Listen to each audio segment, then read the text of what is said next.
पवन और प्रकृति सौंदर्य की कहानी। प्रकृति का सौंदर्य, जीवन की सीख कहानी।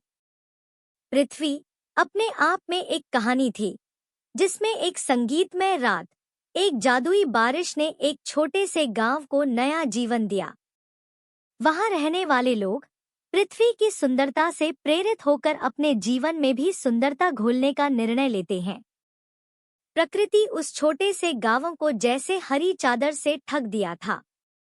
उसकी खूबसूरती देखती ही बनती थी बहुत सारे सुंदर पक्षी, मोर, चिड़िया, कोयल, भालू, गाय, हिरन आदि। एक छोटे से बच्चे का नाम था पवन, जो इस गांव में रहता था। उसकी माता ने उसे हमेशा सिखाया कि प्रकृति माँ सभी रूपों में हमें अपनी सुंदरता दिखाती है और हमें उसकी सुरक्षा का कर्तव्य का पालन करना चाहिए। हमें अपने आसपास के वातावरण को स्वच्छ और हरा भरा रखना चाहिए।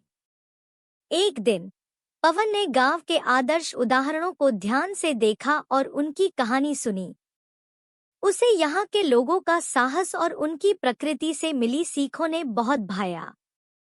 एक दिन उसने अपने मित्रों के साथ मिलकर गांव के आसपास की सुंदर जगहों की सफाई का निर्णय किया।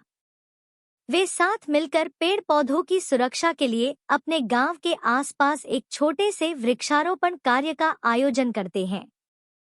सभी ने अपने आसपास छोटे छोटे पौधे लगाने शुरू किए। पवन ने देखा एक पेड़ बिना पानी के सूख रहा है। उसने तुरंत ही उसकी पेड़ की जड़ में पानी दिया और उस पेड़ को सूखने से बचा लिया। वहां एक पौधे को बचाने के बाद पवन ने एक गांव के बच्चे को भी देखा, जो अपने हाथों में एक छोटे से पौधे को साथ लेकर आया था। उस बच्चे ने पवन को बताया कि यह पौधा उसने खुद लगाया है और वह चाहता है कि इसका ध्यान रखा जाए।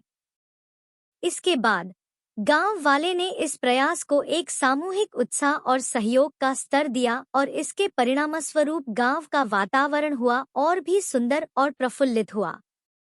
इस कहानी से हमें यह सीखने को मिलता है कि हम सभी को अपने पर्यावरण, नेचर की देखभाल करना है और हमें अपनी पृथ्वी की सुंदरता के प्रति कृतज्ञ रहना चाहिए। एक छोटे से गांव का छोटा सा प्रयास भी बड़े बदलाव को लेकर आ सकता है और हम सभी को इसमें योगदान देना चाहिए।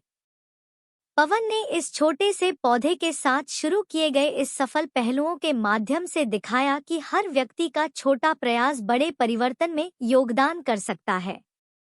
हम सभी को चाहिए कि हम भी अपने आसपास के पर्यावरण का ध्यान रखें और उसकी रक्षा करने का प्रयास करें, ताकि हम आने वाली पीढ़ियों को भी सुंदर और स्वस्थ पर्यावरण मिल सके। फ्रेंड्स, आपको ये स्टोरी इन हिंदी कैसी लगी? आप अपने कमेंट्स के द्वारा हमें अवश्य बताएं।